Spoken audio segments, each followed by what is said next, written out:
안녕하세요. 40대 미혼부입니다.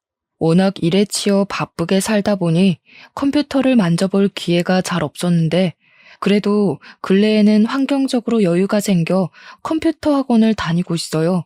사람은 역시 아는 만큼 다룰 줄 안다고, 마우스 클릭도 잘할 줄 아니까 세상이 얼마나 발달했는지 감탄을 많이 했네요.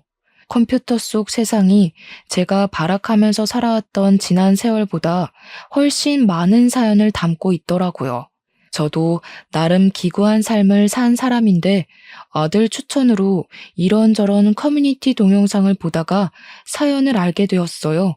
이래서 애들이 컴퓨터나 휴대폰에 빠지는구나, 그런 생각을 했을 만큼 그날 하루 다양한 사연에 빠져 있었습니다. 저도 올려볼 수 있다는 소개글을 읽고 컴퓨터 배운 김에 제 이야기를 한번 들려드리려고 해요. 제게는 고민 없이 제 목숨을 내어줄 수 있는 자랑스러운 아들이 하나 있습니다.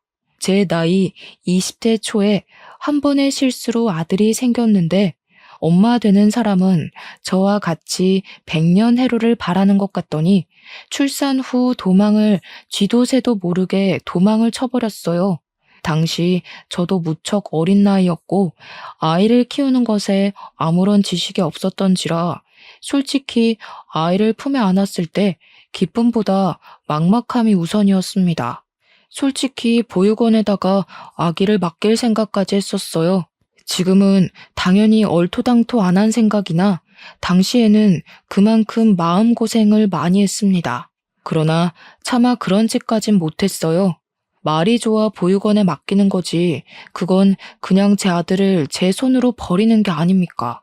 결국 저는 아들이 저를 보는 눈빛에 발목이 잡혀 남의 손에 아들을 맡기지 못했고, 제 사정을 이해 못해주던 가족들에게 어쩔 수 없이 데려가야 했습니다.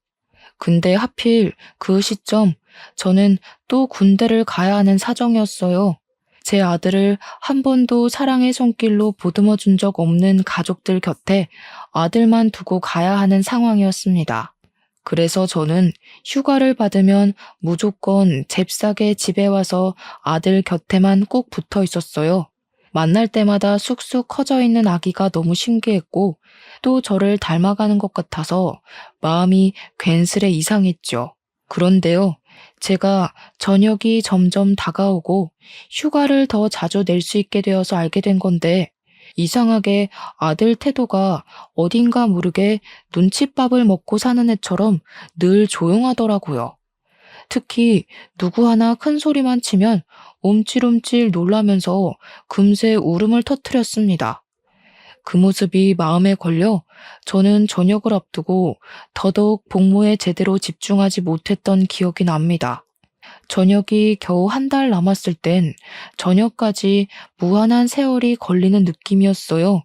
그렇게 저녁을 하고 연락할 정신도 없이 바쁘게 본가를 찾아갔던 날, 저는 가출을 하게 됩니다. 저는 그래도 저 없는 동안 우리 아들을 봐준 부모님과 누나네 부부에게 감사한 마음을 갖고 양손 가득 소고기를 사들고 갔는데요. 엄마! 얘 또 오줌 쌌어. 야, 울지 마. 누굴 닮아서 이렇게 시끄러운지 모르겠네. 손대기 싫으니까 엄마가 갈아입혀. 걘 누굴 닮아서 그렇게 오줌을 질질 싼다니? 도망갔다는 어미년 닮은 거 아니야? 하필 만나도 이상한 여자를 만나가지곤 그냥 밖에다 앉혀놔. 우리 집은 주택이었어요. 그래서 열린 창문을 통해 우리 아들이 가족들에게 무슨 취급을 받고 있는지가 고스란히 들렸습니다.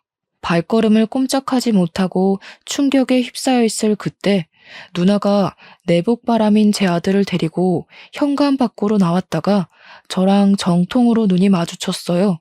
누나는 깜짝 놀라서 소리를 빽 지르더라고요. 누나가 안 들어오고 귀신같이 서서 뭐하냐고 놀란 가슴을 쓸어내리고 있었는데, 제 눈에는 아들이 소변을 넣어서 젖어있는 내복바람밖에 눈에 안 들어왔습니다. 그리곤 당장 가서 제 아들을 붙잡고 있는 누나를 사정없이 밀어버렸어요. 이럴 거면 처음부터 절대 못 받아준다고 거절했어야지. 다들 다신 나 볼 생각 하지 마. 아들 하나 죽었다 생각하고 살아.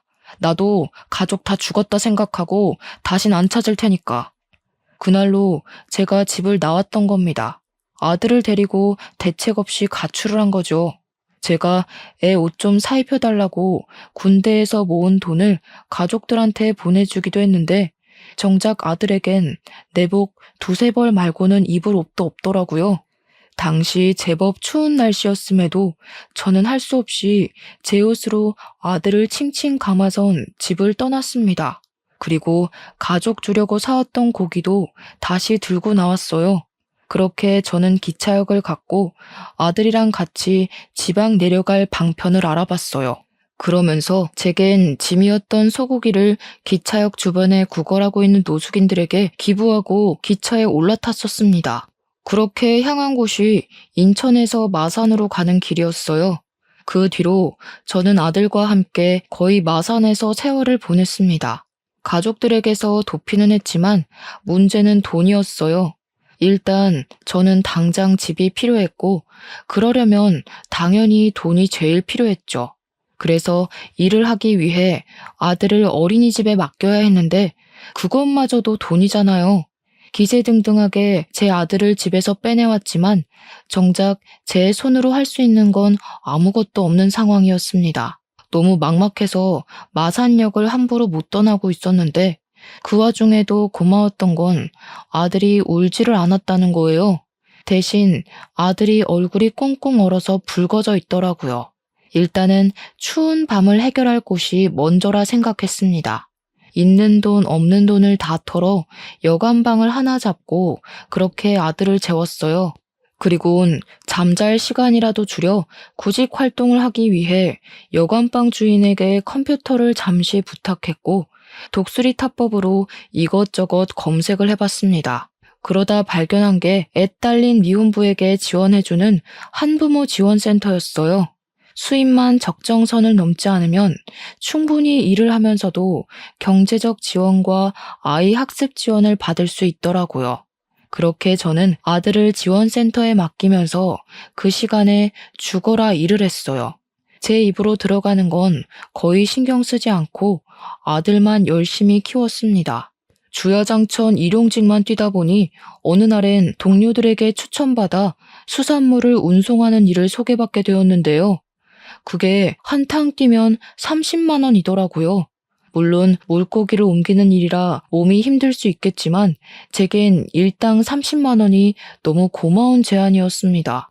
저는 그걸 업체에 부탁을 해서 현금으로 받았고 차곡차곡 모아 끝내 작은 방 하나를 얻을 수 있게 되었어요. 아들은 그때쯤에 마침 어린이집을 갈 수 있는 연령이 되었어요.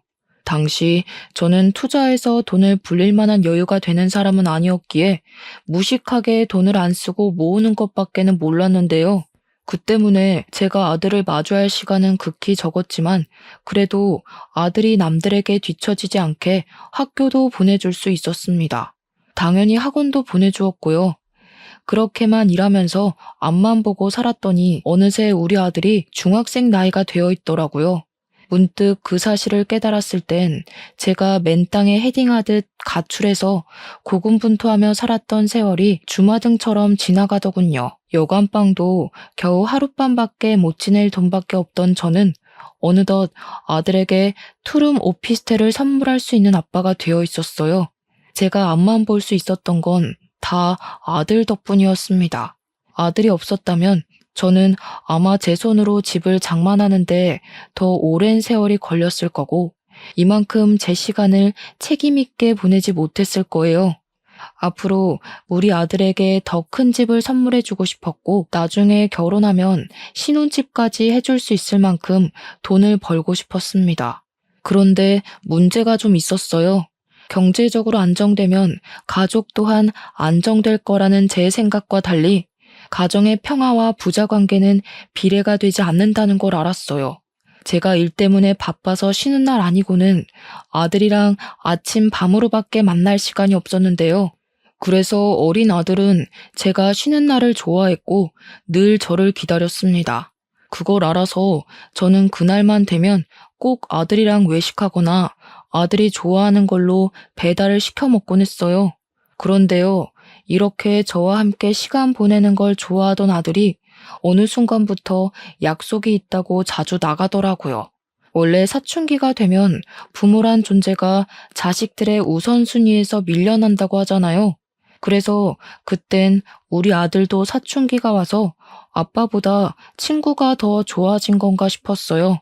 아쉽긴 했지만 제가 아들이랑 같이 못 있어주는데 친구라도 잘 사귀면 안 심심하니까 아들이 외출한다고 하면 족족 다 허락해 주었습니다. 그리고 아들 생일날 그때만큼은 아들이 저랑 시간을 보내지 않을까 싶어서 일부러 일을 일찍 빼고 귀가를 했습니다. 그런데 아들이 집에 없더라고요. 전화를 해봤더니 아들이 또 외출을 한 거 아니겠습니까? 나 지금 친구랑 있어. 저녁 먹고 들어갈 것 같은데?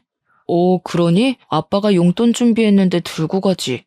혹시 놀다가 돈 모자라면 얘기해. 아빠가 이체해 줄게.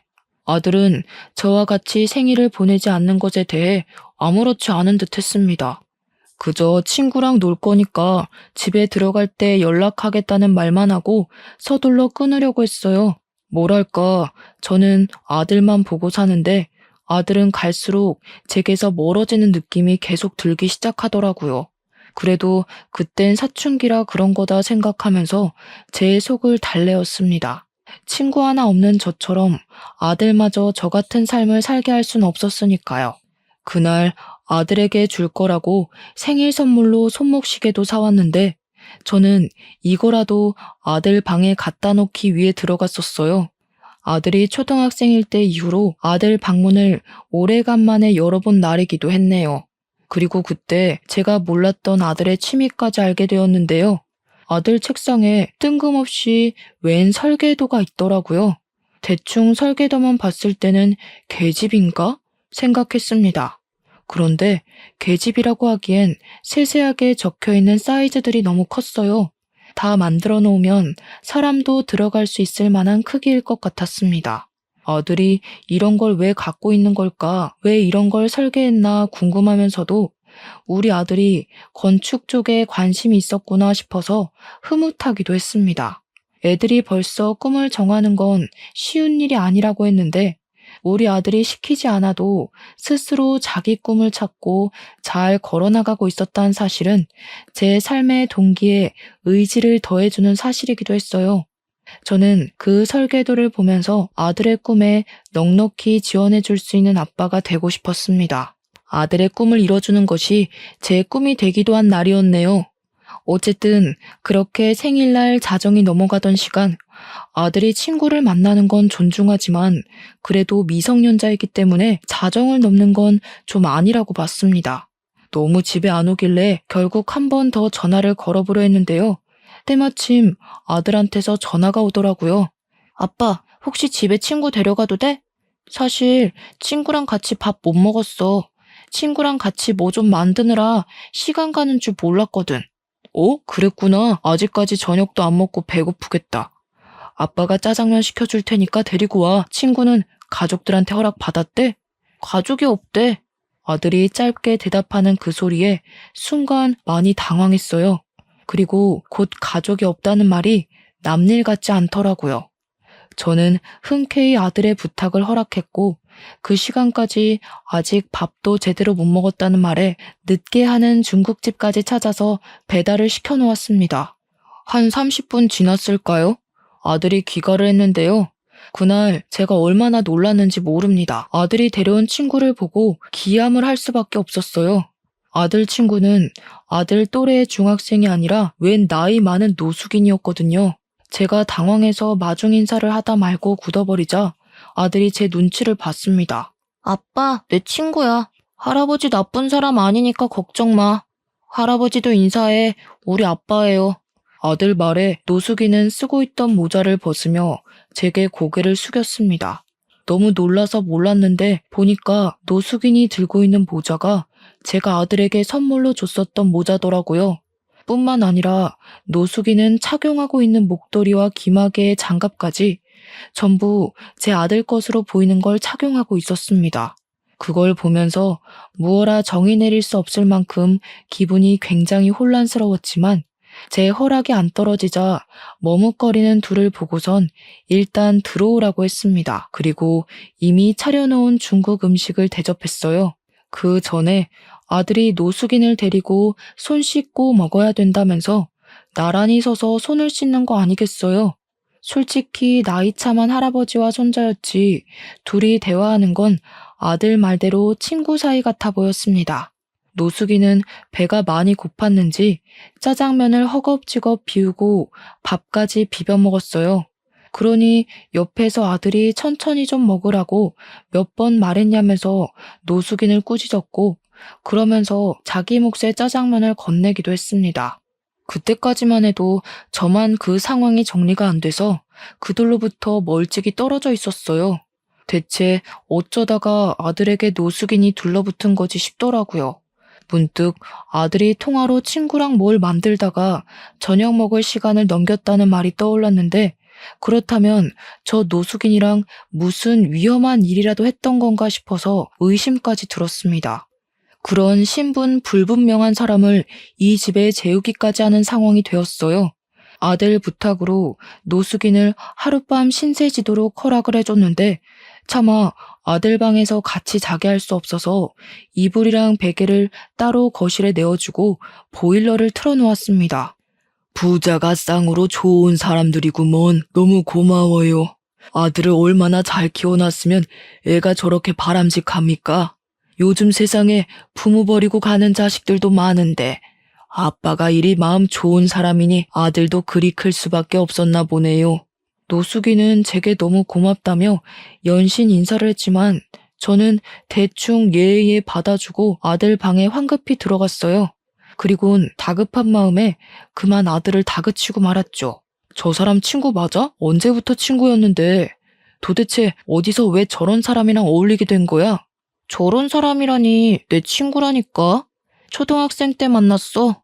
학원 가기 전에 놀이터 앉아있으면 할아버지가 놀아주고 그랬는데 듣자 하니 오늘 내일 만난 사이가 아닌 것 같았어요.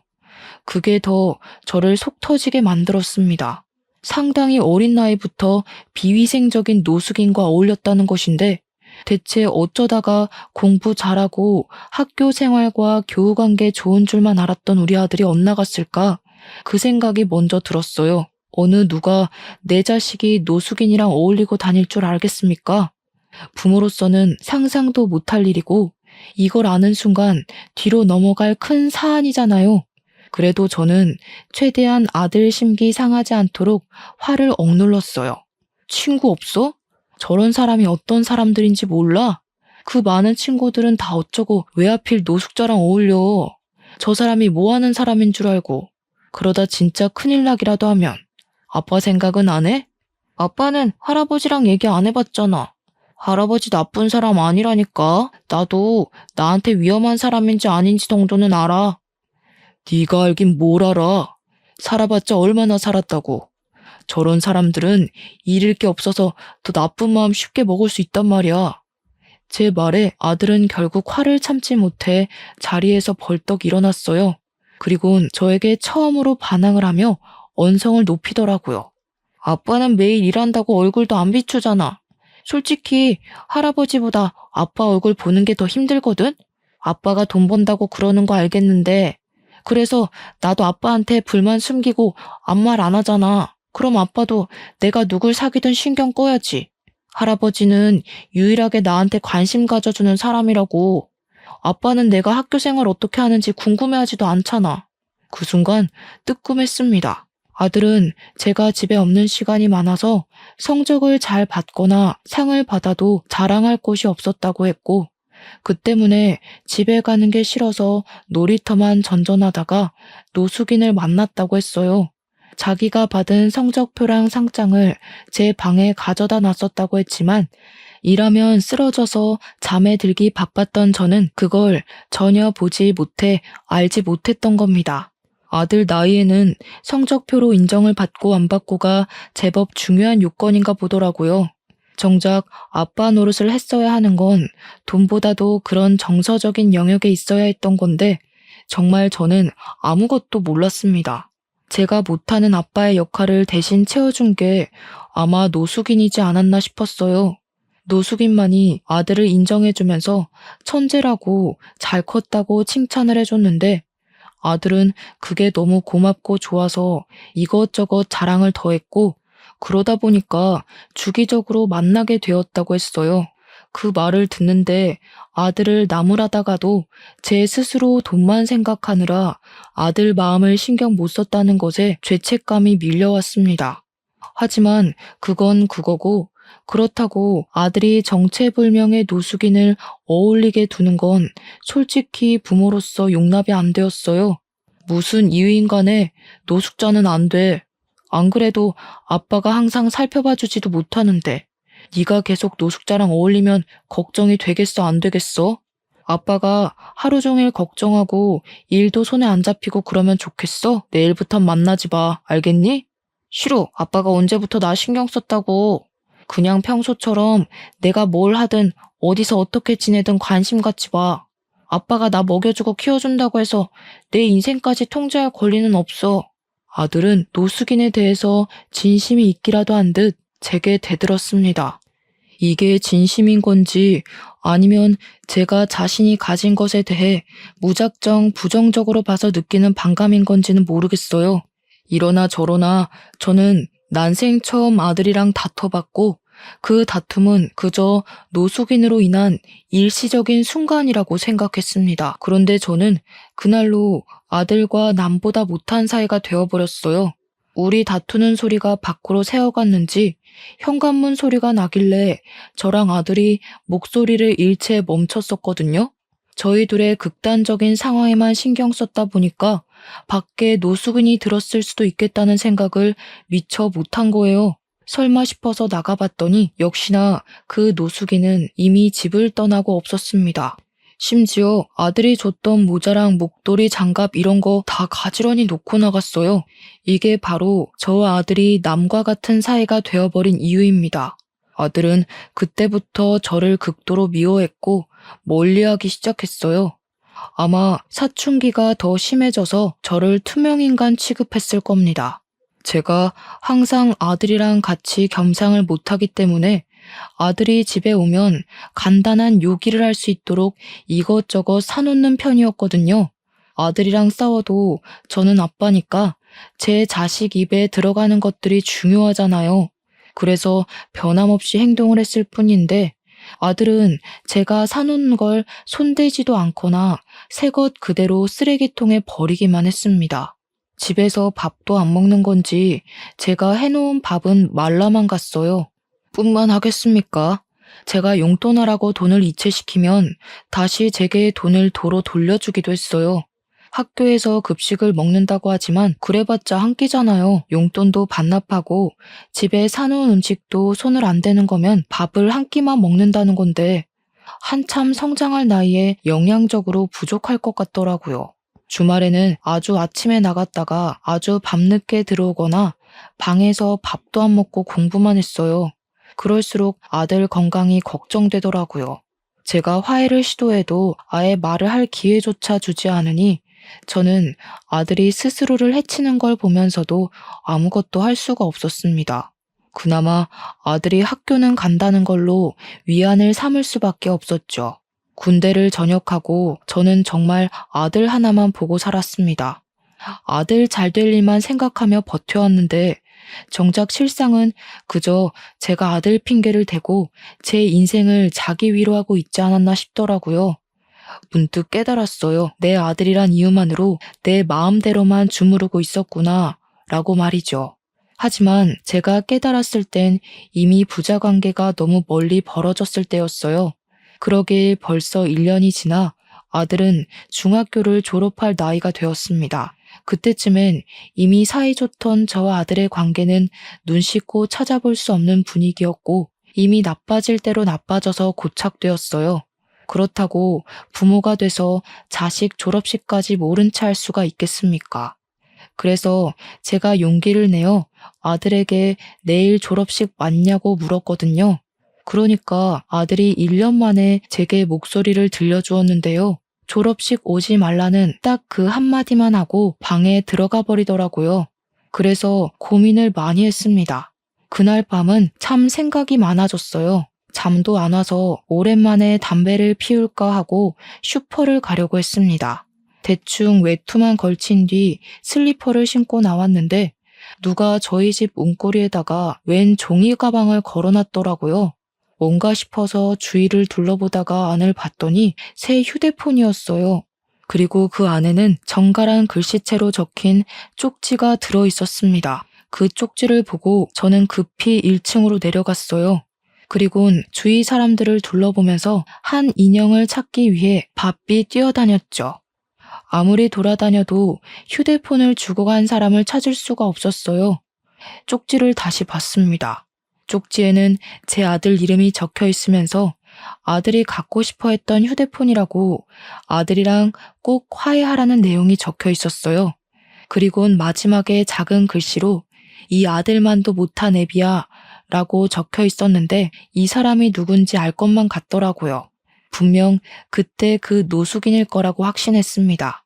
저와 아들 사이를 같이 알고 있는 사람은 그 할아버지밖에 없었으니까요. 결국 노숙인 찾기는커녕 담배 피울 생각도 못하고 다시 집에 들어왔어요.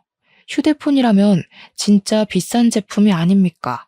돈도 없는 양반이 이런 걸 어떻게 샀는지 궁금하더라고요. 그리고 한편으로는 제 자신이 또 한 번 부끄러웠습니다. 노숙인은 제가 아들에게 홀대받고 있다는 걸 아는 것 같았고, 그렇다는 말은 아들과 여전히 만나고 있다는 것도 증명이 되는 말이었어요. 일부러 그걸 저한테 알려주려고 제게 메모도 남긴 것 같았습니다. 그날 밤은 거의 뜬 눈으로 지샜어요. 그리곤 아들 졸업식이라고 일까지 빼고서 학교를 찾아갔습니다. 노숙인 말대로 아들에게 정식으로 다시 사과하고 싶었거든요. 학교 주위로 가니 주변에서는 꽃을 판다고 난리였어요. 아들이 안 만나줄 수도 있으니 꽃은 생략할까 싶다가도 아들이 좋아하는 보라색의 꽃이 보이더라고요. 그래서 충동적으로 구매를 해버렸어요. 근데 마침 그 옆에서 조금 깨재재 보이는 한 아가씨 있었는데요. 꽃 살 돈이 부족한 건지 1,000원짜리 2장을 꼼지락거리며 한 송이만 싸게 해주면 안 되냐고 꽃 주인에게 부탁을 하고 있었어요. 그러나 꽃 주인은 자기도 먹고 살기 힘들다고 그 여자한테 미안하다는 말만 주야장천했습니다. 그 여자는 꽃 주인을 설득하지 못해 결국 꽃 없이 졸업식을 가려는 것 같더라고요. 잠자코 지켜만 보았던 저는 마치 재작년 아들에게 했던 실수가 떠올랐어요. 문득 노숙인 또한 이렇게 보냈던 것이 마음에 걸리는 거 있죠. 그래서 그 아가씨를 쫓아갔고 아가씨에게 사정을 물었습니다. 동생이 졸업식인데 부모님이 안 계시거든요. 오늘 공과금 내고 남은 돈이 이것밖에 없는데 꽃이 이렇게 비싼 줄 몰랐어요. 알았으면 생활비를 더 줄일 걸 그랬나 봐요. 이거 가져요. 저도 아들이 졸업식인데 아가씨 동생이랑 동갑이겠네요. 자식 같아서 축하해 주려는 거니까 가져가세요. 저는 또 사면 되거든요. 아가씨는 괜찮다고 손사래를 쳤지만 제가 고집스럽게 건네주니까 끝내 받아가면서 정말 고맙다고 눈물을 흘렸습니다. 아가씨의 어려운 사정을 보면서 노숙인도 분명 사정이 있어서 그랬을 텐데 싶은 생각이 들더라고요. 저도 어려울 때가 있었고 도움도 받았던 사람인데 왜 어려운 사람을 외면했던 건지 후회가 밀려왔어요.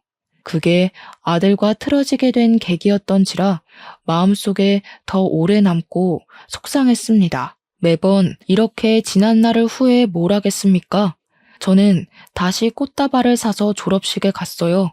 아들에게 연락을 못하고 갔기 때문에 아들이 어디 있는지도 모르고 벌써 학교를 나갔는지도 몰랐습니다. 그렇게 운동장 입구에 서서 눈 빠지도록 아들만 찾고 있었는데 옆에서 갑자기 웬 번지르르한 할아버지가 말을 걸더라고요. 아들이랑 달리 못돼 처먹은 양반인 줄 알았더니만 그 아들의 그 아빠 맞네. 그런데 괜찮은 옷 한 벌 안 사 입었어? 아들한테만 돈 쓸 줄 알지 자기는 영 못 챙기는구만. 뭔 소린가 싶었습니다. 그래서 그 할아버지를 더 빤히 쳐다보고 있었는데 할아버지가 갑자기 휴대폰 잘 챙겨왔냐고 묻더라고요. 그 순간 알아챘어요. 눈이 정말 크게 뜨였죠. 할아버지가 껄껄 웃는데 아들이랑 같이 대화하면서 웃던 그 노숙인 목소리가 떠올랐어요. 그때 제가 무어라 말을 붙이기 전에 멀리서 아들 목소리가 들렸습니다. 할아버지 하며 달려오던 아들은 제가 아닌 옆에 있는 노숙인에게 폭삭 안겼어요. 그리곤 저를 보며 눈빛을 차갑게 만들었죠. 졸업식 오지 말랬는데 왜 왔어?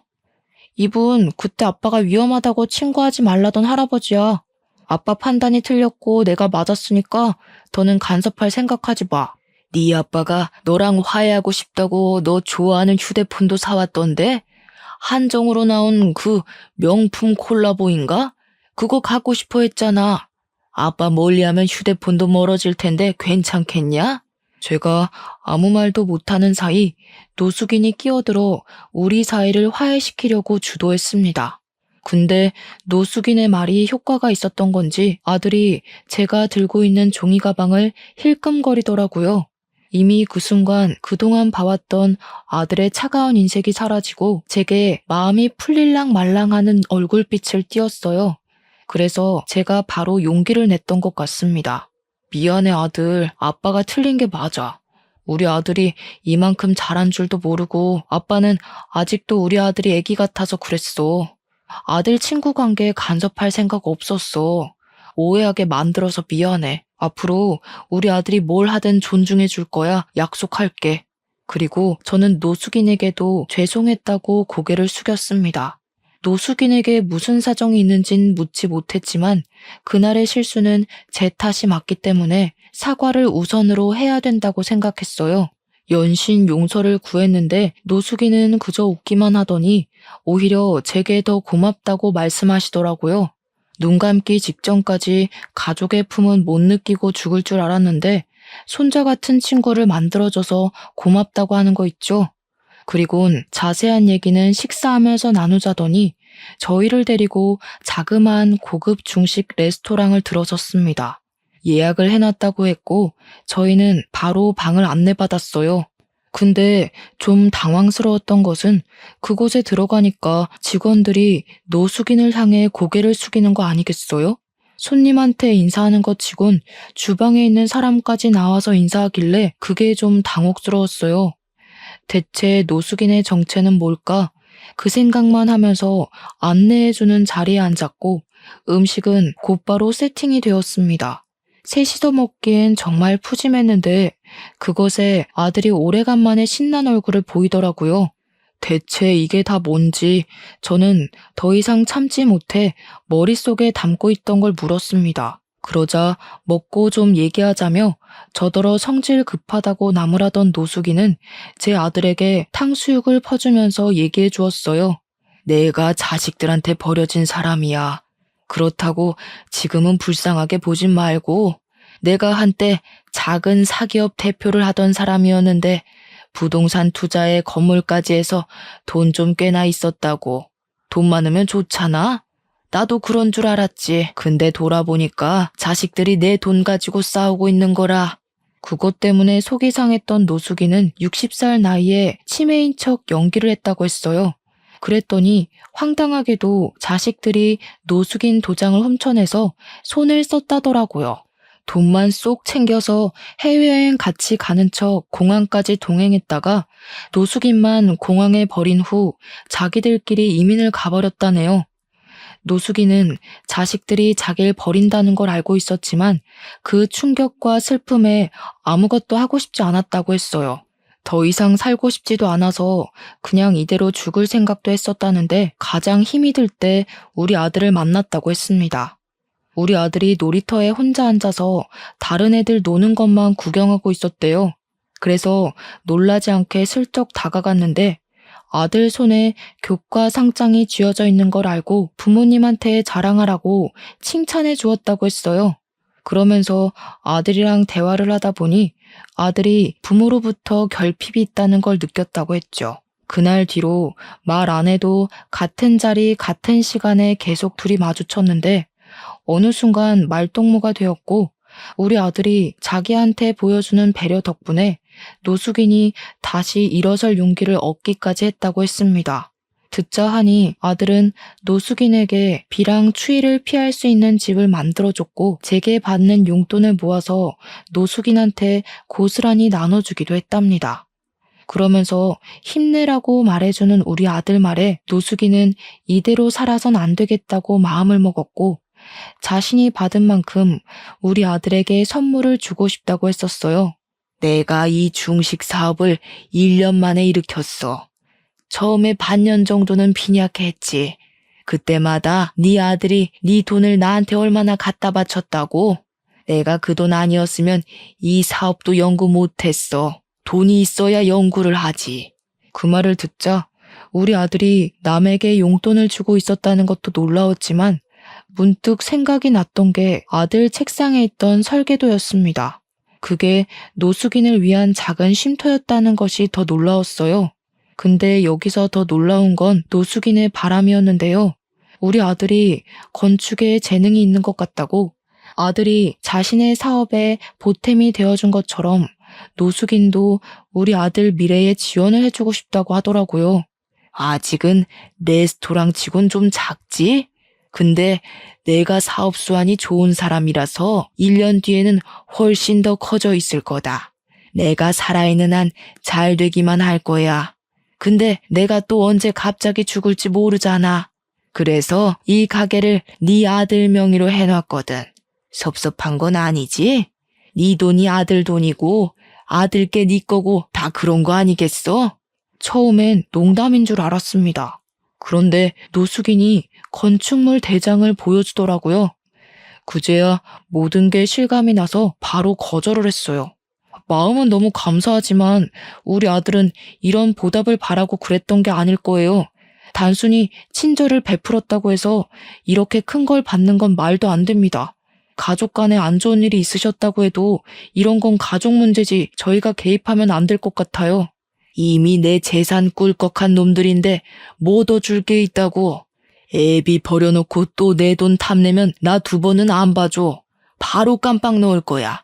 나 죽었다고 생각하는 자식, 나도 죽었다고 생각하면 그만이야. 나한테 네 아들이 이미 새로 생긴 친구이자 손자라니까 그러네. 노숙인의 확고한 고집에 할 말을 잃고 있었는데 옆에서 아들도 자기 좋아해주는 할아버지랑 가족하고 싶다고 하더라고요. 그 말을 듣는데 순간 움찔했어요.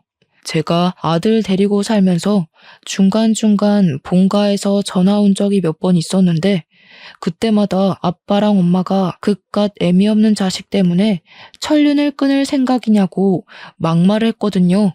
거기다 대고 저도 천륜 이미 끊긴 거라고 뭘 기대하냐고 욕을 하며 단절했었습니다.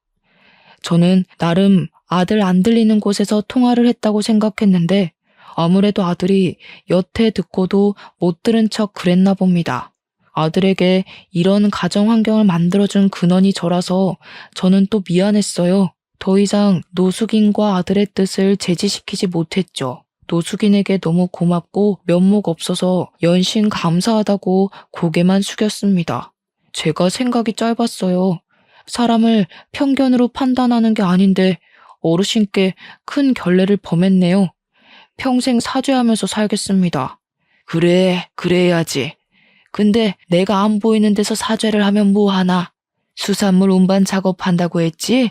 이참에 내 밑에 들어와서 운영 좀 배우는 게 어때? 어쩜 이렇게 끝도 없이 사람을 미안하게 만드는 건지. 아들 말대로 노숙인은 나쁜 사람이 아니었어요. 오히려 수호천사나 다름없는 존재였죠. 저는 어르신 덕분에 허리 아픈 거 참아가며 물고기 옮기던 일을 그만두고 중식 식당으로 이직을 했습니다. 그때 기적 같았던 일이 벌써 3개월이나 흘렀네요. 저는 바뀐 직장이 아직 전혀 적응이 안 돼요. 한 번씩 어르신한테 혼쭐 나면서 배우고 있어요. 일이 많이 서툰데도 불구하고 월급은 분에 넘치게 받고 있어서 더 면목 없게 살고 있습니다. 무엇보다 기쁜 사실은 아들과 이전처럼 부자 관계가 회복되어 가는 중이라는 거예요. 아들이 학교를 마치면 학교랑 가까운 이곳으로 하교를 하는데요. 제가 바쁘면 저를 직접 찾아와서 학교 다녀왔다고 인사를 해줘요. 아직 아들과 대화할 때는 어색한 부분이 없지 않아 남아있지만 저는 아들이 먼저 다가와 준 것만으로도 큰 행복을 느끼는 중입니다. 노숙인이 시켜서 요리를 해본 적도 있었는데 그걸 아들이 시식도 해줍니다. 한 번씩 운이 좋아서 제 손맛이 괜찮을 때가 있는지 아들이 종종 인정해 줄 때가 있거든요. 그럼 그때마다 진작에 이렇게 살았어야 하는 거구나 싶은 생각이 들더라고요. 이 모든 게 얼마나 삶의 활력이 되던지 앞으로 죽을 때까지 이대로만 지내도 충분히 행복할 것 같았습니다. 참, 그리고 저희 아들은 노숙인이 정말로 지원해주는 덕분에 건축 쪽 학원까지 다니면서 재능을 키우고 있어요. 아들은 초등학생 때 부족한 솜씨로 노숙인 쉼터를 만들어줬던 것처럼 어른이 돼서 더 크고 좋은 쉼터를 만들어 놓고 싶다네요. 그리고 어르신과 함께 저는 어중간하게 키운 요리 솜씨로 노숙인들 짜장면 제공하는 봉사를 다니고 있습니다. 근데 여기서 좀 뜻밖의 사람을 만나요. 제가 그곳에서 봐선 안 될 사람을 목격하게 되었는데요. 맛있게 드세요 하고 짜장면을 제공하는 순간 한 여자의 손가락에 마디마다 있는 타투 자국을 보고 짜장면 그릇을 뺏어버렸어요. 그리곤 얼굴을 확인했죠. 저만 알아본 게 아닌 것 같더라고요.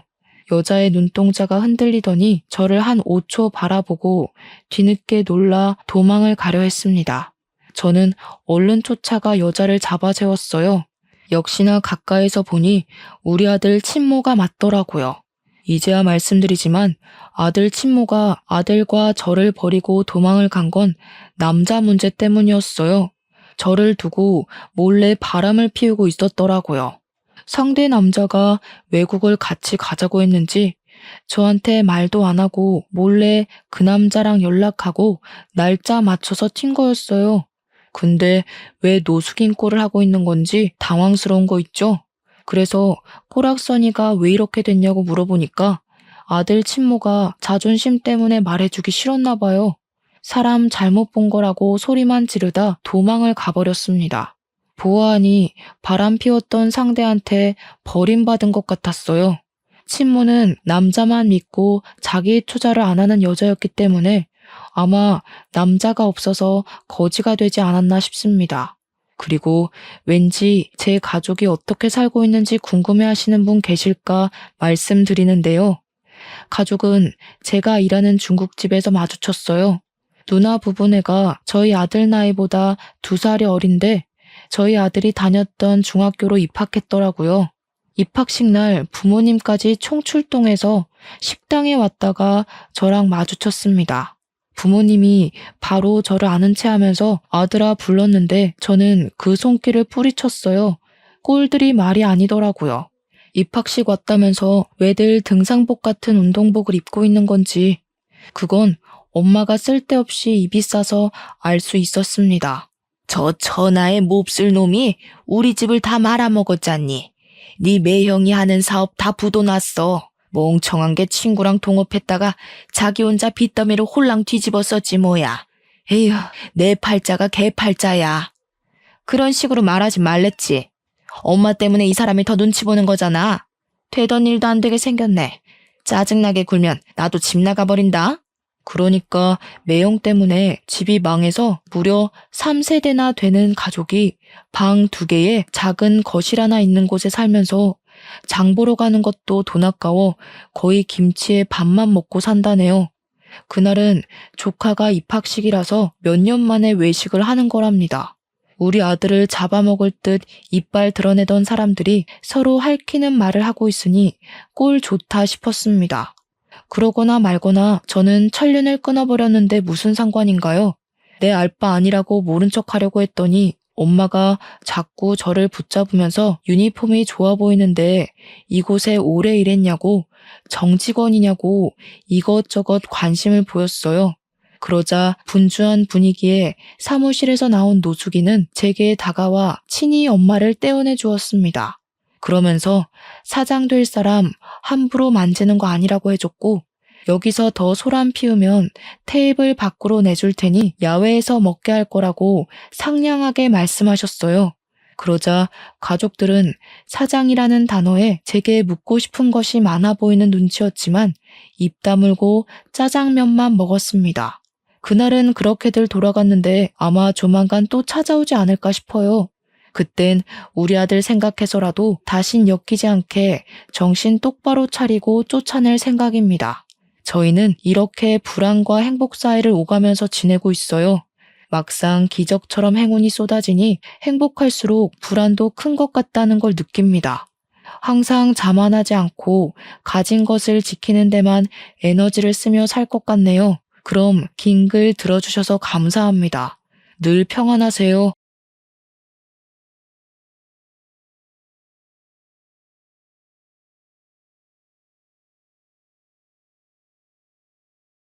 안녕하세요. 어느덧 돌아보니 나이를 70 가까이 먹게 된 남성입니다. 저는 요즘 실버타운에서 즐겁게 노후를 보내고 있어요. 젊은 시절부터 노동이 가능한 나이까지 정말 최선을 다해 돈을 벌어서 이렇게 노후를 편하게 보내고 있네요.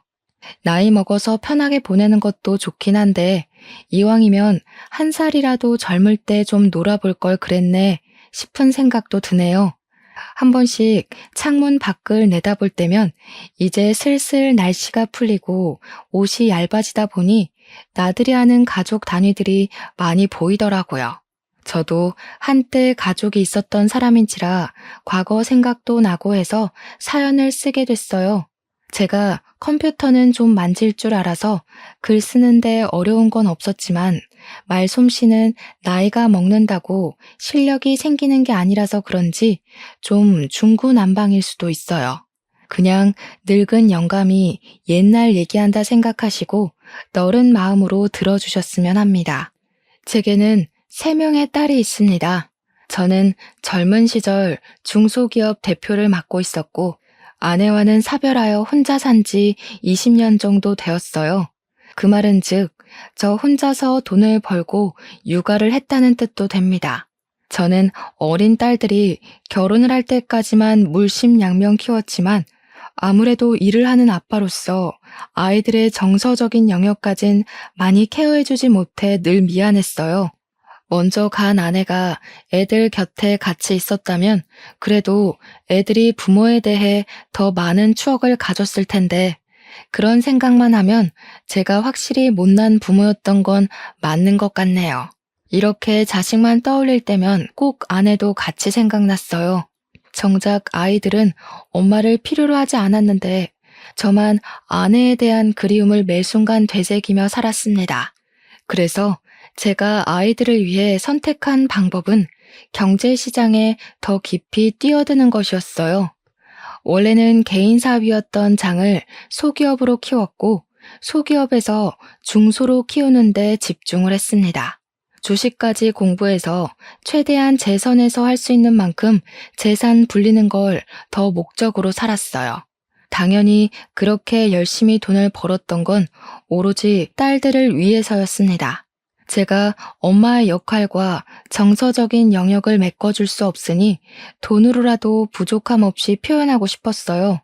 제 재산은 곧 딸들의 것이라고 생각하며 지냈습니다. 고맙게도 딸 셋은 집에서 자기들끼리 잘 지냈는데 제가 혼자서 고생하는 걸 알았던 건지 저한테 아쉬운 소리를 한 번도 한 적이 없었고 용돈을 고집스럽게 바란 적도 없었습니다.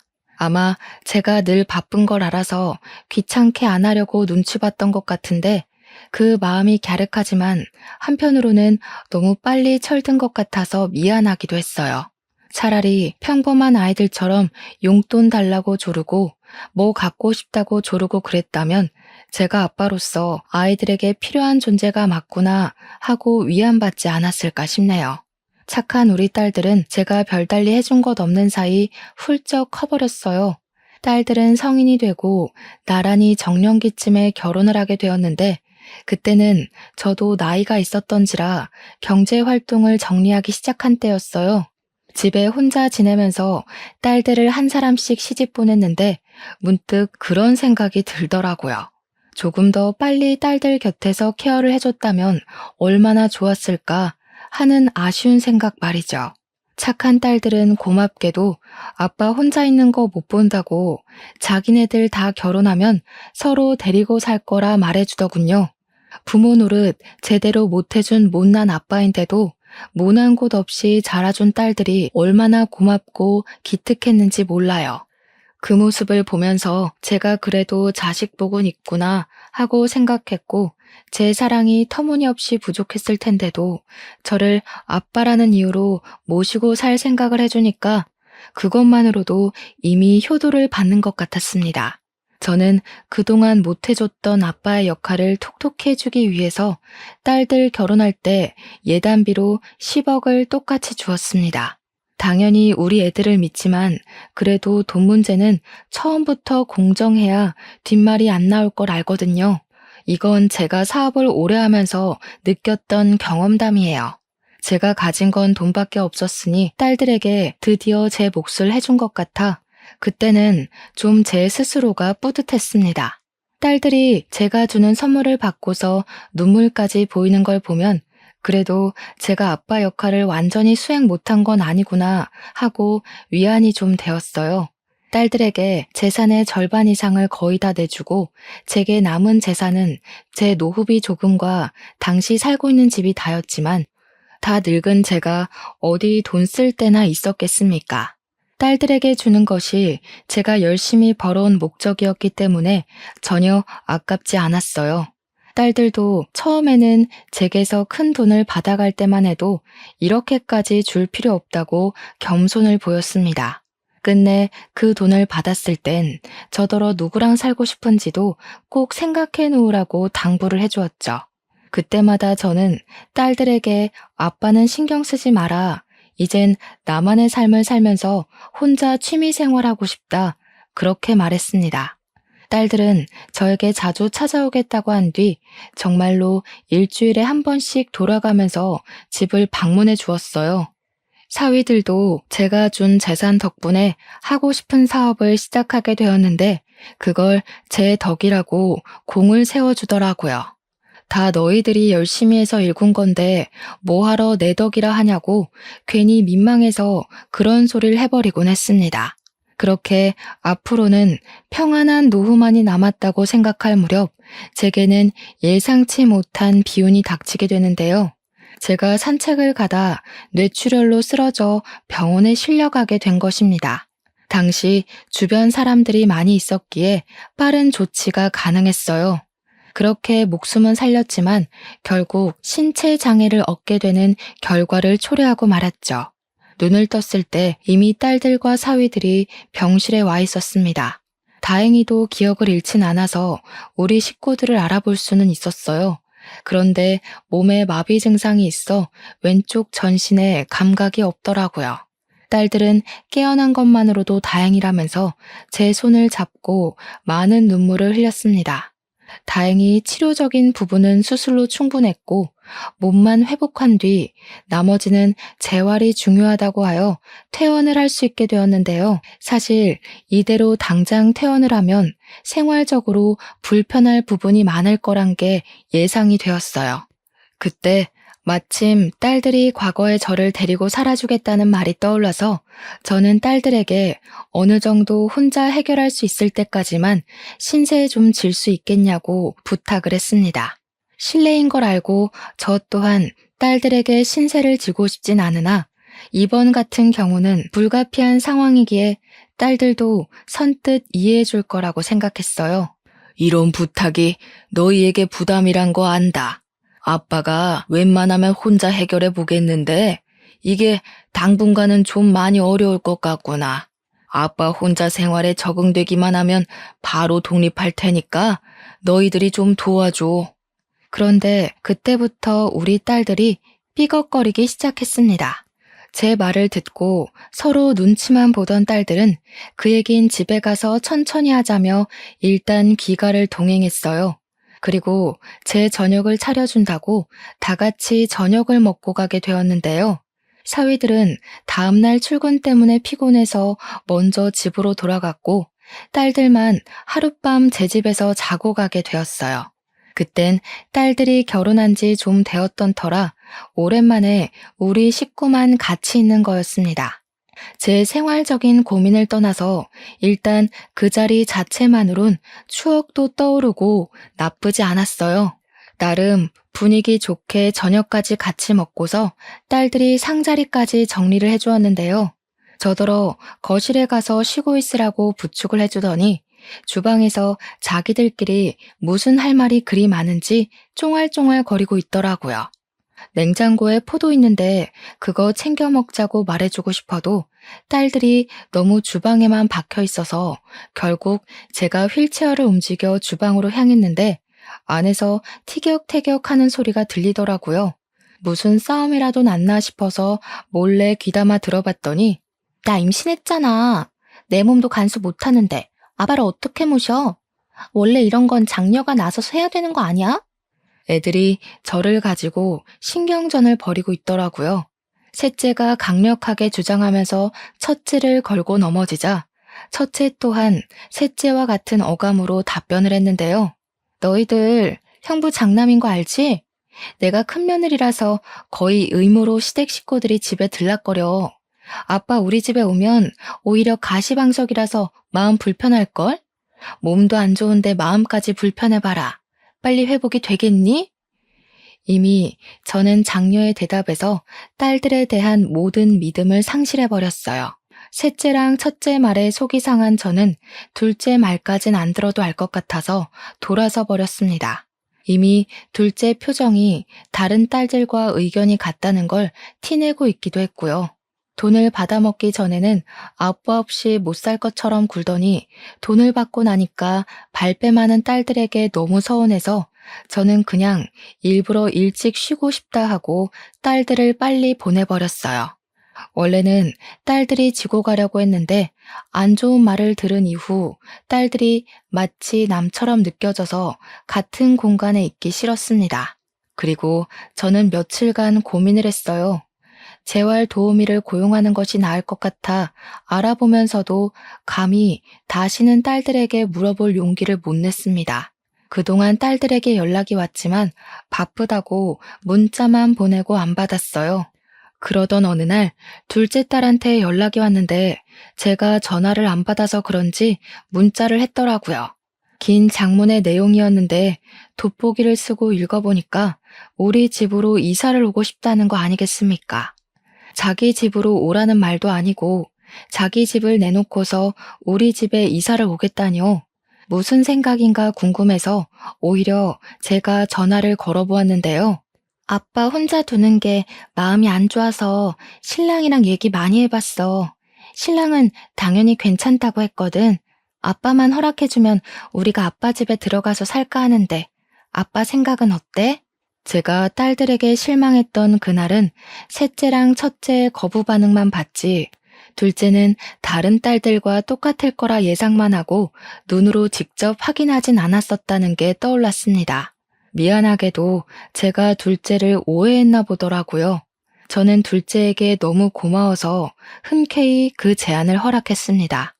아무래도 재활 도우미보다는 가족이 편하니까 누가 제 곁에 상주해준다면 마음이 한결 편하긴 할 거거든요. 그렇게 둘째 사위랑 둘째가 우리 집으로 들어오게 되었는데요. 역시나 제가 둘째를 오해했던 게 맞다는 건 같이 지내면서 증명이 되었어요.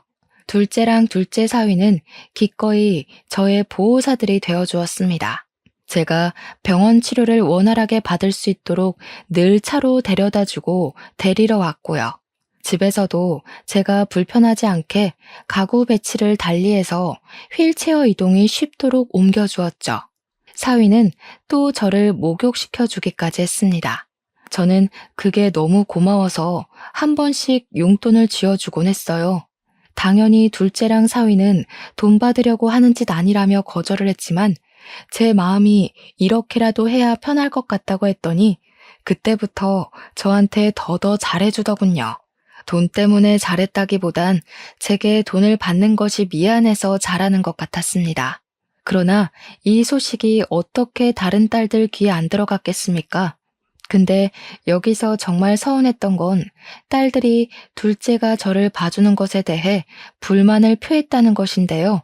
제가 몰랐던 첫째와 셋째의 본색을 처음 본 순간이기도 했어요. 다짜고짜 우리 집을 찾아온 첫째와 셋째는 둘째가 집에 있다는 걸 알고 방을 뒤지기 시작했고, 저를 보고도 인사를 안 하더니 무턱대고 둘째 어딨냐고만 물었습니다. 이놈들이 연락도 없이 와서 지금 뭐 하는 거야? 내가 아무데나 들어오라고 비밀번호 알려준 줄 알아? 둘째는 들어와서 살게까지 해줬으면서 우리는 초인종 누르고 들어와야 돼? 아니 됐고, 아빠 설마 둘째가 같이 살아준다고 해서 둘째한테 이 집 물려줄 건 아니지? 설마 그럴 리가. 그럼 아빠한테 진짜 실망이야? 누구는 같이 못 살아줘서 뒤로 빠져있는 줄 알아? 아빠가 몰라서 그렇지 작은 언니 욕심 장난 아니야. 도대체 갑자기 와서 왜 이러는 건지 몰랐습니다. 그래서 대체 무슨 소리를 하고 싶은 거냐고, 둘째를 내쫓고 너희들이 들어오고 싶은 거냐고 했는데도 자꾸 엉뚱한 소리만 하더라고요. 그 사이 소란을 들었던 건지 둘째가 제 방을 찾아왔고, 첫째랑 셋째는 더 이상 저한테 볼 일 없다는 듯 둘째에게로 돌아서서 따지기 시작했어요. 역시 가운데 낀 형제들이 제일 야같다고 하더니 이 집이 탐나서 우리랑 상의 없이 들어와 살았니? 결혼하더니 돈독이 더 올랐나 보구나. 어떻게 아픈 아빠를 상대로 이렇게까지 약을 수가 있어? 언니, 좀 많이 실속적이다. 아빠가 언니 속셈 알고서 드렸는지 모르겠네. 우리 중에 언니가 제일 돈 욕심 많잖아. 둘째는 첫째와 셋째의 무차별 공격에 가만히 당하기만 했습니다. 보다 못한 제가 그만하라고 나서면 둘째가 그제야 자기가 알아서 하겠다고 제 몸 걱정을 하면서 괜히 일어나지 말라 챙겨줬죠. 그걸 보고 첫째랑 셋째는 헛웃음을 치더군요. 아빠한테 잘 보여서 재산 더 받으려고 용 쓴다는 식으로 둘째를 험담하였습니다. 아무리 서로 간에 오해가 있다고 해도 그렇지 엄연히 부모가 지켜보는 앞에서 어떻게 다툼을 벌일 수가 있단 말인가요? 그것도 내 재산으로 말이에요. 특히 첫째 행동이 문제였어요. 셋째의 행동도 잘못되었지만 동생이 잘못된 인식을 갖고 있으면 장녀라도 나서서 올바르게 상황을 판단하고 따끔하게 조언을 해줘야지. 언니 되는 입장으로서 오히려 셋째까지 선동해서 싸움을 벌이고 있는 게 말입니까? 저는 그날 장녀에게 무척 실망을 했습니다. 그 와중에 둘째 또한 더 이상 참지 못하겠는지 작작하라며 두 사람에게 목청을 높였어요. 저한테는 죄송하다고 이 상황에 대해 먼저 사과를 하고 말이죠. 아빠가 아픈데도 돈 생각밖에 없는 건 언니랑 너겠지. 둘 다 아빠 다치고 전화 한 번이라도 해본 적 있어? 내가 와서 이러는 게 꼴 보기 싫으면 먼저 나서서 아빠 돌봐줬으면 됐잖아. 아빠 봐주기는 귀찮고 다른 형제가 아빠한테 잘 보여서 재산 뺏기는 건 두렵고 뭐 그런 거야? 내가 볼 땐 네가 제일 무서운 년 같은데? 우리는 직접적으로 티내기라도 했지.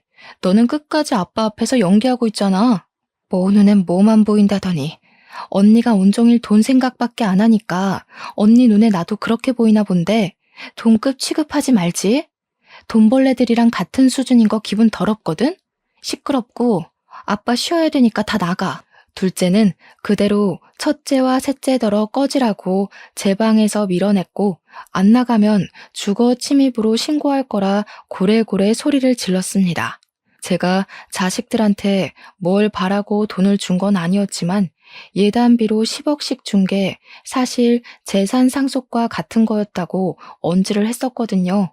가진 돈을 공정하게 나눠서 준 거라 제가 살고 있는 집 말고는 더 이상 돈 없다고도 말했었습니다.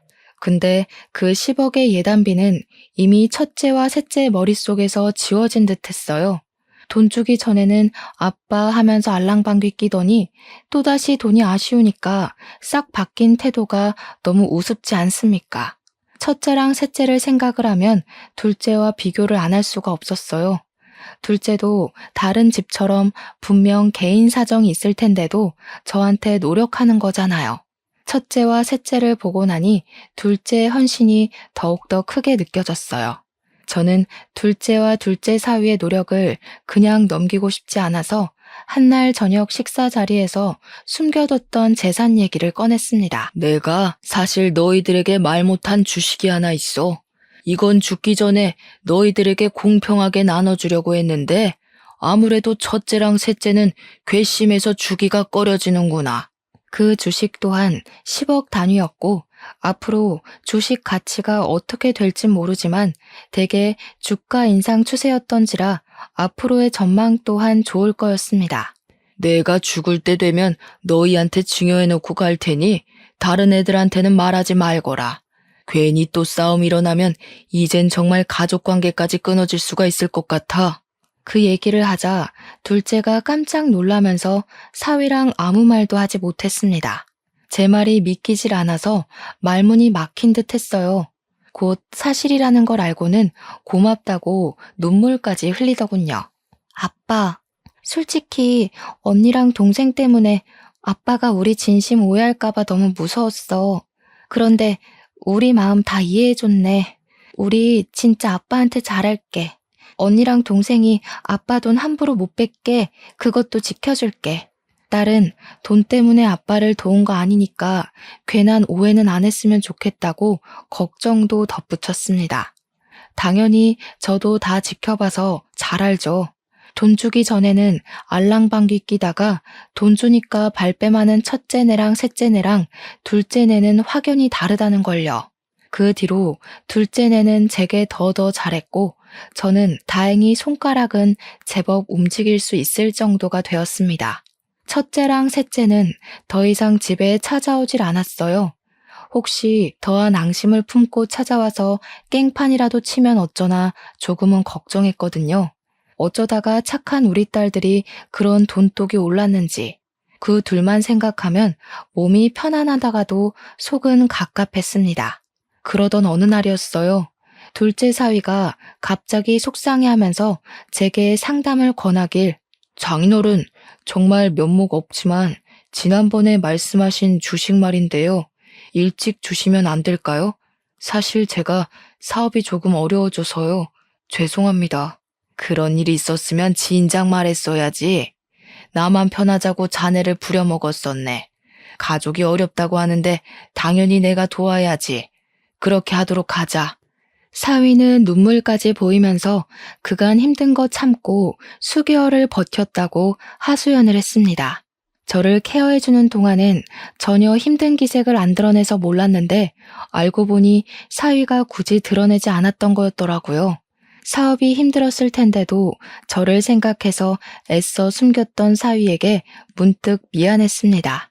그래서 사위의 제안에 알겠다고 했고 날 잡아서 계약서 쓰러 가자고 했어요. 그랬더니 사위는 또 감사하다며 제게 넙죽 엎드려서는 한참을 울었습니다. 그렇게 저는 사위랑 딸이랑 같이 계약서를 쓰고 증여신고를 했는데요. 혹시 몰라서 제가 다시 한번 더 둘째네에게 다른 집에 알리지 말라고 당부를 했어요. 둘째랑 사위는 그 자리에서 한 번 더 제게 평생 편하게 모실 것을 약속해 주었습니다. 물론 제게 그렇게까지 바란 건 아니었기에 그건 마음만 받았지만요. 사위는 저 덕분에 살았다면서 기념으로 같이 여행을 가자고 했어요. 너무 좋은 제안이었지만 저는 다리가 불편해서 오히려 애들한테 짐만 될 겁니다. 그래서 괜찮다고 너희들끼리 다녀오라 사양했죠. 그런데 사위는 제가 혼자서 딸 셋 키우고 일만 하느라 여행 한번 못 가본 게 속상했는지 드라이브라도 데려가 주고 싶어 하더라고요. 드라이브는 차 안에서만 거의 시간을 보내는 거니까 괜찮을 것 같아서 저는 바다가 보고 싶다고 말을 했어요. 그래서 둘째네 덕에 오랜만에 바다 구경을 갈 수 있었습니다. 바다는 제가 아내를 사고로 잃기 전 마지막으로 딸들을 데리고 여행을 갔던 곳이에요. 오랜만에 맡는 바다 냄새는 아내와의 기억을 떠올리게 해줬어요. 저는 사위 덕에 모래사장에 휠체어를 펴고 앉아서 실컷 바다 구경을 할 수가 있었어요. 다시 걸음하기 어려울 테니 저는 바다를 사진으로 찍고 눈으로 꾹꾹 눌러 담았습니다. 사위랑 딸은 커피 한 잔 사오겠다며 자리를 비웠고 그동안 저는 조용한 바다 앞에서 온전히 저의 지난 삶들을 돌아보는 시간을 가졌어요. 그렇게 시간이 흐르고 날이 어두워지니 이곳에 가로등이 하나 없다는 걸 알아차렸는데요. 그제야 저는 바다에서 눈을 돌리고 딸이랑 사위의 자취를 찾았습니다. 꽤 시간이 흘렀는데도 사위랑 딸이 안 보이더군요. 주위를 둘러봤지만 인적이 전혀 다니질 않아서 누구를 부를 수도 없는 지경이었습니다. 그래서 전화를 하려고 하면 휴대폰이 짐된다며 딸 가방에 맡긴 게 화근이 되었죠. 모래사장이라 휠체어를 움직일 수도 없어 꼼짝을 못했어요. 이 와중에 더 문제는 날이 저물자 점점 수심이 올라왔다는 것인데요. 휠체어 바퀴를 돌려 후진을 하고 싶어도 지면 특성상 땅만 파였습니다. 결국 바다가 바퀴까지 적시는 정도로 빠르게 불어났을 때 저는 좀 더 과격하게 휠체어를 움직여 버렸고 그 탓에 그만 중심을 잃어 휠체어를 쓰러뜨리고 말았어요. 다리를 움직이지 못해서 그대로 바닷물에 몸이 젖었고 모래를 뒤집어 썼습니다. 최대한 한 팔로 기어서 바다를 피해갔지만 그 짧은 시간에 이미 몸은 다 버린 상태였어요. 해가 지니까 날까지 쌀쌀했는데 몸이 젖어 있으니 추위가 더 빨리 찾아오는 겁니다. 저는 일단 목소리를 내어 주변에 구조 요청을 해봤어요. 하지만 소용없었습니다. 눈으로만 봐도 어두컴컴하기만 할 뿐 인가라곤 없는 곳이었어요. 그렇게 시간만 보내야 했던 저는 엎드린 채로 아무것도 할 수가 없어서 추위에 떨기만 했고 결국 기절을 해버렸습니다. 아침이 다 되었는지 누가 저를 흔들어 깨우는 바람에 눈을 뜨게 되었는데요. 어떻게 된 건지는 모르겠고 제가 병원에 있더라고요. 근데 없어서 처음 보는 청년이 제가 눈 뜬 걸 보고는 벌떡 일어나 저를 걱정해 주는 거 아니겠습니까? 누구냐고 물었더니 청년은 운동한다고 바다 쪽으로 넘어왔다가 저를 발견해서 구조해 준 사람이라고 소개하더군요. 거긴 사람이 안 다니는 곳인데 어떻게 거기 계셨어요? 보니까 몸도 불편하신 것 같은데 혹시 일행이 있었던 거예요? 정말 큰일 날 뻔하셨어요. 아무래도 큰일은 이미 벌어진 것 같네요. 총각 혹시 안 바쁘면 나 좀 도와줄 수 있겠어요? 보다시피 내가 혼자 일 내기엔 몸이 불편해서. 저는 청년에게 답례를 할 테니 부탁 좀 꼭 들어달라 했고 응급실에서 링거 맞고 몸을 회복한 후 병원을 나섰습니다. 청년의 도움으로 바로 주식증여 파기 소송을 진행했어요. 그리고 제 집으로 갔는데 웃기게도 이미 제 집이 부동산에 내놓은 집이라고 하대요. 그 소리 들으니까 바로 직감이 오더라고요. 그러니까 둘째가 제 집에 들어온 건 실망스럽게도 집 때문이었다는 걸 깨달았어요. 첫째와 셋째가 지난날 우리 집에 와서 난동 부렸던 게 마냥 폭동은 아니었던 겁니다. 사실을 기반한 행동이었던 거죠. 게다가 제가 주식까지 얘기를 해버렸으니 둘째 입장에선 정말 땡 잡은 셈이라고 봤겠네요. 가족끼리도 이렇게 공을 들이고 연기를 하면서까지 돈을 탐낼 수 있다는 것이 제게는 그저 말이 안 나올 만큼 충격이었습니다. 심지어 따지고 보면 둘째네가 제 재산에 제일 심하게 욕심을 낸 거잖아요. 저를 갖다 버리기까지 했으니 말입니다. 저는 주식까지 해결되자 바로 저를 유기해버린 둘째네가 첫째와 셋째랑 다를 게 없다고 봤고 둘째네를 노인학대로 신고해버렸어요. 어차피 청년이 저를 봤으니까 증인은 있는 셈이었습니다. 그런데요, 여기서 예상치 못한 일이 또 발생하게 되었는데요. 제가 경찰에 신고를 했는데 당황스럽게도 둘째와 둘째 사위 신상 정보를 들은 경찰이 이미 그들이 서에 붙잡혀 있다고 하더라고요. 명의도용 문제로 신고가 들어와서 잡혔다고 하는데 심지어 신고한 사람들이 첫째랑 셋째라는 거 아니겠어요? 이건 또 무슨 전개인가 싶어서 저는 청년 도움으로 급히 경찰서를 찾았습니다. 가니까 첫째랑 셋째가 저를 보더니 제게로 쫓아왔어요. 마치 아이처럼 고자질하러 말이죠. 아빠, 둘째가 아빠 도장 훔쳐서 집 명의 바꾸려고 했어. 제가 뭘 했어요? 쟤 절대 아빠 모시려고 들어간 거 아니라니까. 명의 도용으로 모자라 아빠를 내다 버리기까지 했다면서? 솔직히 우린 그 정도까진 생각 못했다.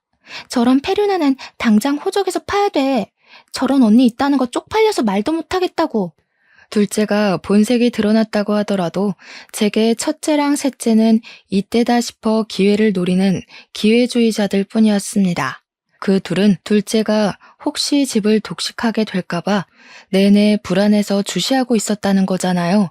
둘이서 무슨 작당을 했었는진 모르겠는데 한 번 더 우리 집을 찾아갔다가 집을 내놓았다는 사실에 둘째 짓거리를 눈치채고 뒷조사한 것 같더라고요. 둘째랑 둘째 사위한테 당연히 전화를 했겠죠. 근데 그들은 저를 유기하느라 바빴으니 전화를 받지 못했겠죠. 그러니까 첫째랑 셋째는 둘째가 돈 들고 튄 줄 알고 괘씸했을 거고 경찰에 신고까지 하면서 둘째의 재산 독식을 막으려고 했을 겁니다. 실제 경찰이 그렇게 진술받았다고 얘기를 하더군요. 그래도 저 대신 둘째네를 빨리 붙잡아줘서 그거 하나는 그 둘에게 고마웠네요. 덕분에 둘째랑 둘째 사위가 한국을 뜨기 전 적발되어 경찰에 잡혀온 거라고 했으니 첫째랑 셋째가 아니었다면 이대로 둘째네를 놓쳤을 겁니다. 제가 경찰서에 들어왔을 때 둘째네가 당황하는 걸 제 두 눈으로 똑똑히 보았어요. 지은 죄가 찔렸는지 저를 쳐다보지도 못하더군요. 그걸 보면서 저는 제 자식이란 놈들이 전부 사람 같지도 않게 보였어요. 다 시끄럽다. 내가 너희들한테 아빠 역할 못 해줬다고 이렇게 클 수밖에 없었다는 핑계 대고 싶겠지. 돈을 보니까 욕심나서 못 견디겠더냐? 놓친 내 살살 구슬려주면 떼부자 되는 건 누워서 떡 먹기라고 생각했니? 그런데 어쩌냐. 나도 이렇게 당하고 보니까 너희가 가족이 아니라 그냥 사람으로만 보인다. 내 돈 아까워서 주기 싫단 소리야. 둘째랑 둘째 사위는 제게 곧바로 무릎 꿇으며 싹싹 빌기 시작했습니다. 죄송합니다, 장인어른. 제가 사업을 하다 보니까 돈에 눈이 멀어서 그랬어요. 처음 장인어른 집으로 이사간 건 정말 순수하게 장인어른만 생각해서 간 거였습니다. 그것만큼은 진짜 진심이에요. 그러면 뭐가 달라지냐? 너희가 돈에 눈이 멀어서 나를 갖다 버리기까지 한 게 없는 사실이 돼? 이대로 들통이 안 났으면 내가 죽든지 말든지 너희들은 내 집 팔아서 받은 돈으로 외국에 날랐을 거 아니야? 내가 산 세월이 얼만데 너희들 속셈에 그대로 당해주기만 할 것 같았어? 저도 어릴 때 받은 차별이 서러워서 그랬어요. 언니는 언니라서, 막내는 막내라서 이렇게 해주고 저렇게 해주는데 저는 아빠한테 그런 대접 한 번 못 받아봤다고요. 그럼 집 정도는 제가 가질 수 있는 거 아니에요? 둘째가 느닷없이 설움을 터뜨리는 게 그것마저 어찌나 욕심 같아 보이던지 저는 제 자신을 무척 잘 알고 있습니다. 딸 셋을 절대 차별한 적이 없었고 뭐든 똑같이 해줬어요. 둘째 말대로 제가 장녀와 막내에게 다른 걸 더 얹어줬다면 둘째가 그렇게 언급했을 때 떠오르는 장면이 있어야 하는 거잖아요. 저는 딸 셋을 다 못 돌봐줬으면 못 돌봤지 절대 누구에게 특혜를 준 적이 없었습니다. 사과하는 것도 자존심이 상하는 건지 거짓으로 용서를 구걸하는 둘째를 보면서 저는 완전히 마음을 닫아버렸어요. 너희들에게 당근과 채찍을 못 가르쳐서 미안하다. 아빠가 진작에 알려줬으면 너희들이 너희 손으로 부모를 버리는 배륜적인 행동은 안 했을 텐데 이제라도 잘못한 건 어떻게 벌받는 건지 알려줄게. 저는 딸들 모두에게 내 집 팔아서 번 돈으로 나눠 가지려고 했다는 거 바로 소송할 거라고 선언했습니다. 그 와중에 첫째랑 셋째는 당황해하면서 제게 항변했어요. 우리까지 소송할 거라고? 우리는 아빠 도운 건데? 아빠가 길거리 신세 될 뻔한 거 구제해준 게 우리야. 우리한테는 이러면 안 되지. 입 닥쳐. 내가 준 예단비로 너희들 다 좋은 집 살고 있는 거 아니냐?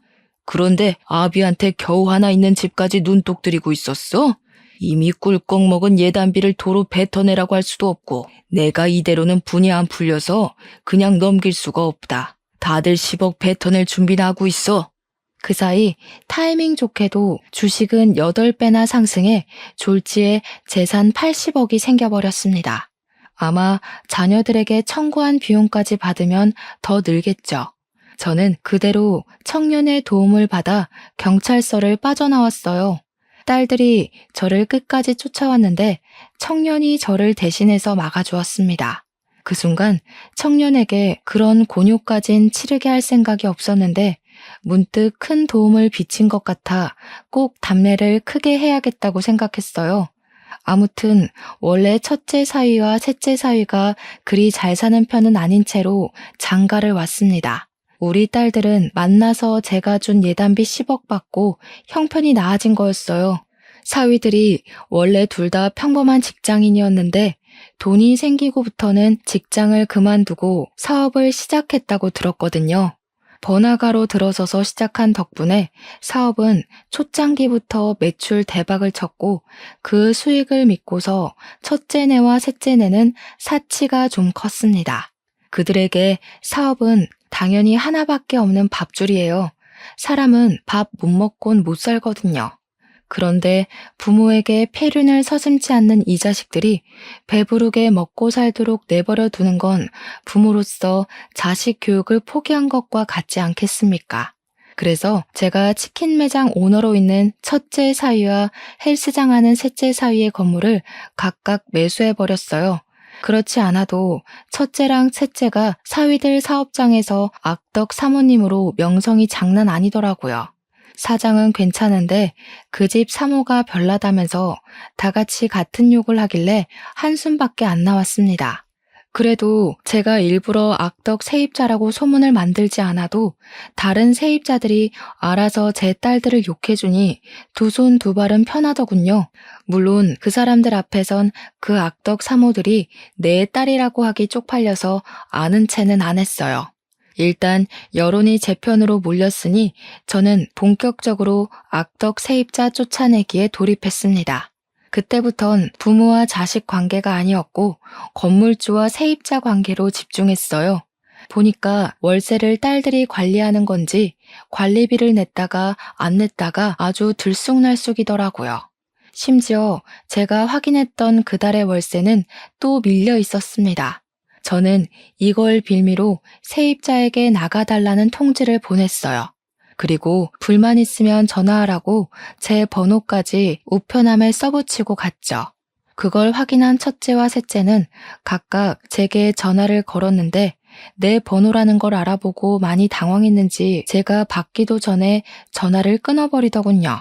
제가 다시 걸어도 제 전화를 제쳐버리는 것 보니 그들에게 건물주를 알아볼 시간이 필요한 듯해 보였습니다. 그리곤 이틀 뒤 첫째랑 셋째에게서 문자가 각각 오더라고요. 당연히 제게 사죄하는 것 말고는 별다른 방법이 없었겠죠.